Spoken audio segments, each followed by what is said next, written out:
আসসালামু আলাইকুম। দুপুর 2:30 আজ বৃহস্পতিবার।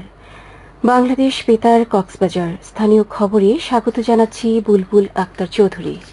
2025 সালের এইচএসসি ও সমমানের পরীক্ষার ফল প্রকাশিত হয়েছে। আজ সকাল 10টায় দেশের শিক্ষা বোর্ডগুলোর ওয়েবসাইট সংশ্লিষ্ট সব পরীক্ষা কেন্দ্র ও শিক্ষা প্রতিষ্ঠানে এই ফলাফল প্রকাশ করা হয়। এছাড়া এসএমএস এর মাধ্যমে পরীক্ষার্থীরা ফলাফল জানতে পারছেন। এবার 9টি সাধারণ শিক্ষা বোর্ড, মাদ্রাসা ও কারিগরি বোর্ডের অধীনে মোট 7,26,960 জন শিক্ষার্থী পাশ করেছে। এবছর পাশের গড় হার 58.83%। জিপিএ 5 প্রাপ্ত শিক্ষার্থীদের সংখ্যা 69,097 জন। এবছর এসব বোর্ডের অধীনে মোট 12,35,661 জন শিক্ষার্থী এইচএসসি ও সমমানের পরীক্ষায় অংশগ্রহণ করে। এদিকে প্রাথমিক তথ্যে জানা গেছে, এইচএসসিতে কক্সবাজার সরকারি কলেজে পাশের হার 83.95% এবং জিপিএ 5 পেয়েছে 161 জন ও কক্সবাজার সরকারি মহিলা কলেজে পাশের হার 76.58% এবং জিপিএ 5 পেয়েছে 12 জন। আজ বিশ্ব খাদ্য দিবস। হাত রেখে হাতে, উত্তম খাদ্য উন্নত আগামীর পথে। এই প্রতিপাদ্যে বিশ্ব খাদ্য দিবস উপলক্ষে কক্সবাজারে আলোচনা সভা অনুষ্ঠিত হয়েছে। জেলা প্রশাসন ও কৃষি সম্প্রসারণ অধিদপ্তরের আয়োজনে আজ জেলা প্রশাসকের কার্যালয়ে সম্মেলন কক্ষে অনুষ্ঠিত এই সভায় সভাপতিত্ব করেন জেলা প্রশাসক মোহাম্মদ আব্দুল মান্নান।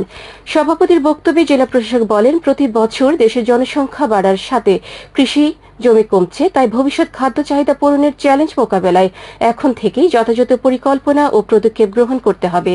সভায় অতিরিক্ত জেলা প্রশাসক, জেলা কৃষি সম্প্রসারণ অধিদপ্তরের উপপরিচালক, জেলা খাদ্য কর্মকর্তা সহ সরকারি বিভিন্ন দপ্তরের কর্মকর্তা, রাজনৈতিক নেতৃবৃন্দ সহ কৃষি সংশ্লিষ্ট ব্যক্তিরা উপস্থিত ছিলেন।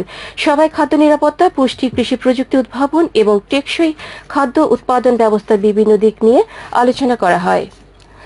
মাছ ধরায় চলমান সরকারি নিষেধাজ্ঞা অমান্য করে উখিয়া সাগরে মাছ ধরার সময় 2000 মিটার কারেন্ট জাল জব্দ করেছে উপজেলা মৎস্য অধিদপ্তর। গতকাল সমুদ্র উপকূলীয় জালিয়াপালং ইউনিয়নের সোনারপাড়া পয়েন্টের পশ্চিম বঙ্গোপসাগরের অভিযান চালিয়ে এসব জাল জব্দ করা হয়। বাংলাদেশ কোস্টগার্ড ও ফিশারিজ লাইভলিহুড এনহ্যান্সমেন্ট প্রজেক্টের সহায়তায় পরিচালিত অভিযানে নেতৃত্ব দেন উপজেলা মৎস্য কর্মকর্তা। এ সময় বাংলাদেশ কোস্টগার্ড ইনানি বিসিজির স্টেশনে কন্টিনজেন্ট কমান্ডার সহ মৎস্য বিভাগ ও কোস্টগার্ডের সদস্যরা উপস্থিত ছিলেন। উপজেলা মৎস্য কর্মকর্তা জানান, মা ইলিশ রক্ষায় চলমান সরকার ঘোষিত মাছ ধরায় নিষেধাজ্ঞা কার্যকর রাখতে নিয়মিত অভিযান পরিচালনা করা হচ্ছে। জব্দকৃত জাল আগুনে পুড়িয়ে ধ্বংস করা হয়েছে। উল্লেখ্য, মা ইলিশ সংরক্ষণে সরকার 4 থেকে 25 অক্টোবর পর্যন্ত 22 দিন সাগর ও নদীতে ইলিশ ধরা, বিক্রি, পরিবহন ও মজুদের উপর নিষেধাজ্ঞা জারি করছে। মহেশখালীতে যানজট নিরসনে ভ্রাম্যমাণ আদালত পরিচালনা করেছে প্রশাসন। গতকাল পৌরসভার ফায়ার সার্ভিস স্টেশনের সামনে সড়কে এই অভিযান পরিচালিত হয়। এই সময় সড়কে চলাকালীন মোটরসাইকেল, সিএনজি, অটোরিকশা ও ট্রাকের লাইসেন্স ও ফিটনেস সনদ যাচাই করা হয়। পরে হেলমেটবিহীন 3 জন মোটরসাইকেলের চালকের পৃথক মামলায় অর্থদণ্ড দেওয়া হয়। ভ্রাম্যমাণ আদালত পরিচালনা করেন উপজেলা সহায়ক কমিশনার ভূমি ও নির্বাহী ম্যাজিস্ট্রেট মোহাম্মদ আবু জাফর মজুমদার। এই সময় অপ্রাপ্ত বয়স্করা যাতে অটোরিকশা না চালায় এ ব্যাপারে সংশ্লিষ্টদের সতর্ক করেন নির্বাহী ম্যাজিস্ট্রেট।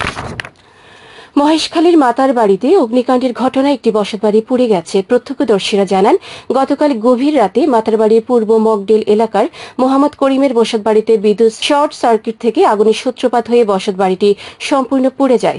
অগ্নিকাণ্ডের ঘটনাস্থল পরিদর্শন করেছে মাতার বাড়ির ইউনিয়ন পরিষদের প্যানেল চেয়ারম্যান আলাউদ্দিন সহ সংশ্লিষ্টরা। আবহাওয়া।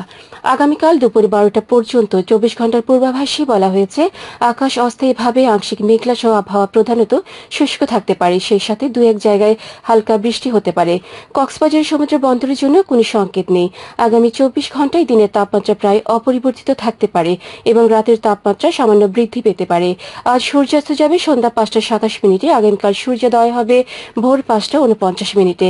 আজকে সর্বনিম্ন তাপমাত্রা ছিল 24 ডিগ্রি সেলসিয়াস এবং সর্বোচ্চ তাপমাত্রা ছিল 32.5 ডিগ্রি সেলসিয়াস। এখন জানিয়ে দিচ্ছি বাঁকখালী নদীর মোহনা ও সংলগ্ন এলাকার সামুদ্রিক জোয়ার ভাটার সময়সূচি। আজ জোয়ার শুরু হয়েছে দুপুর 1টা 53 মিনিটে, চলবে রাত 8টা 15 মিনিট পর্যন্ত। ভাটা শুরু হবে রাত 8টা 15 মিনিটে, চলবে রাত 2টা 15 মিনিট পর্যন্ত। পুনরায় জোয়ার শুরু হবে রাত 2টা 15 মিনিটে, চলবে আগামীকাল সকাল 8টা 18 মিনিট পর্যন্ত। সবশেষে পর্যটক বার্তা।